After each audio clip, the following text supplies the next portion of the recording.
शिंदे, फडणवीस या कोई सरप्राइज नाम? बिहार, एमपी और राजस्थान में से किस फॉर्मूले से चुना जाएगा महाराष्ट्र का नया मुख्यमंत्री? नमस्कार, मैं ऋषभ शर्मा और आप देख रहे हैं आचरण न्यूज का खास कार्यक्रम जिसका नाम है आज का मुद्दा मेरे साथ। महाराष्ट्र चुनाव के नतीजे हमारे सामने हैं। अब बड़ा सवाल यह है कि कौन बनेगा नया मुख्यमंत्री, किस पार्टी का होगा सीएम और क्यों? आइए जानते हैं पूरी जानकारी। महाराष्ट्र चुनाव में महायुति की महाजीत के बाद अब सबसे बड़ा सवाल यही है कि अगला मुख्यमंत्री कौन होगा।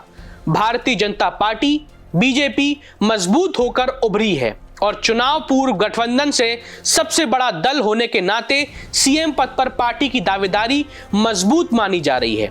दूसरी तरफ शिवसेना के पास बीजेपी के मुकाबले आधे से भी कम सीटें हैं, लेकिन एकनाथ शिंदे भी सीएम दावेदार हैं। सीएम के लिए दावेदारी डिप्टी सीएम अजीत पवार ने भी कर दी है। ऐसे में महायुति सरकार का नया सीएम किस फॉर्मूला से चुना जाएगा, ये बड़ा सवाल है। आइए यही जानते हैं। बीजेपी नेतृत्व ने सीएम और सरकार गठन पर चर्चा के लिए देवेंद्र फडणवीस, एकनाथ शिंदे और अजीत पवार को दिल्ली बुला लिया है। तीनों ही नेताओं को गृह मंत्री अमित शाह और अन्य नेताओं के साथ मुलाकात में सरकार गठन के फॉर्मूले पर बात होनी आज है। इसकी चर्चा पहले ये जान लेना जरूरी है किसकी दावेदारी का क्या आधार। आइए जानते हैं एक एक करके सारी बातें। देवेंद्र फडणवीस महाराष्ट्र में बीजेपी का सबसे बड़ा चेहरा है। साल 2014 से 2019 तक पूरे 5 साल बीजेपी की अगुवाई वाली सरकार में मुख्यमंत्री रहे हैं। 2019 के चुनाव में बीजेपी और शिवसेना के गठबंधन को पूर्ण बहुमत मिला, तो इसके लिए भी फडणवीस को ही श्रेय दिया गया था। हालांकि सीएम पद को लेकर खींचतान के बाद शिवसेना ने शरद पवार की अगुवाई वाली एनसीपी और कांग्रेस से हाथ मिलाकर सरकार बना ली थी। उद्धव सरकार की कार्यकाल पूरा करने से पहले ही विदाई और एकनाथ शिंदे की अगुवाई में महायुति सरकार के गठन में भी फडणवीस की भूमिका अहम रही है। महाराष्ट्र में देवेंद्र फडणवीस को लेकर एक नैरेटिव यह भी था कि सीएम भले ही शिंदे हो, सरकार वही चला रहे हैं। सबसे बड़े दल का सबसे बड़ा चेहरा होने के नाते देवेंद्र फडणवीस सीएम पद के प्रबल और मजबूत दावेदार हैं। अब बात करते हैं एकनाथ शिंदे की। शिवसेना नेता एकनाथ शिंदे महाराष्ट्र के मुख्यमंत्री हैं। सीएम शिंदे की सरकार के कामकाज को लेकर ही महायुति विधानसभा चुनाव के मैदान में गई थी। आम चुनाव में सीटों का नुकसान उठाने के बाद महायुति सरकार ने लड़की बहना योजना शुरू की थी। महिला मतदाताओं को टारगेट कर शुरू की गई इस योजना को हालिया चुनाव में गेम चेंजर बताया जा रहा है। गेम चेंजिंग पॉइंट कहीं ना कहीं रहा है इस चुनाव का।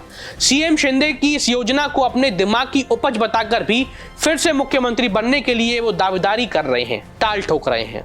अजीत पवार, राष्ट्रवादी कांग्रेस पार्टी यानी एनसीपी के प्रमुख अजीत पवार की पार्टी भी बेहतर स्ट्राइक रेट के आधार पर सीएम पद के लिए दावेदारी कर रही है। एनसीपी नेता छगन भुजबल ने कहा कि अजीत पवार भी सीएम बन सकते हैं, हमारा स्ट्राइक रेट भी बेहतर प्रदर्शन कर रहा है।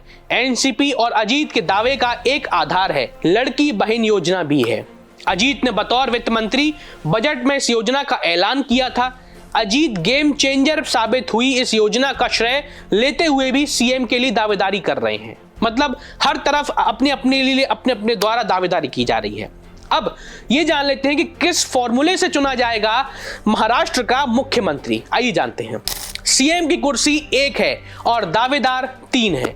ऐसे में सीएम चयन का फॉर्मूला क्या होगा, महायुति सरकार की तस्वीर क्या होगी, ये सबसे बड़ा सवाल है। एक बात तो तय मानी जा रही है कि सीएम के साथ 2 डिप्टी सीएम बनकर महायुति सरकार में संतुलन साधने के फॉर्मूले पर ही चलेगी। लेकिन सीएम कौन होगा और किस पार्टी का होगा?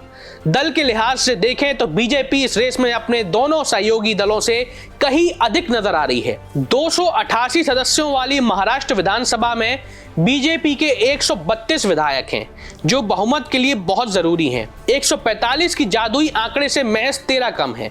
शिंदे की पार्टी के 57 और एनसीपी के 41 विधायक हैं। चर्चा में है ये 4 फॉर्मूले। आइए जानते हैं कौन कौन से हैं। पहला फॉर्मूला बिहार फॉर्मूला।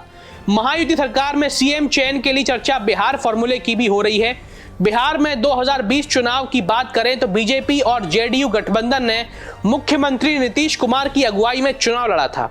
चुनाव नतीजे आए तो बीजेपी बड़ी और नीतीश की जेडीयू सीटों के लिहाज से तीसरे नंबर की पार्टी बनकर सामने आई। चुनाव पूर्व गठबंधन और जेडीयू की अगुवाई वाली सरकार के काम पर चुनाव लड़ने की बात नीतीश कुमार के पक्ष में गई। महाराष्ट्र में एकनाथ शिंदे की पार्टी भी इसी के आधार पर बननी थी। बिहार फॉर्मूले ने सीएम चुना गया तो एकनाथ शिंदे का सूबे की सत्ता के शीर्ष पर फिर से काबिज होना तय है।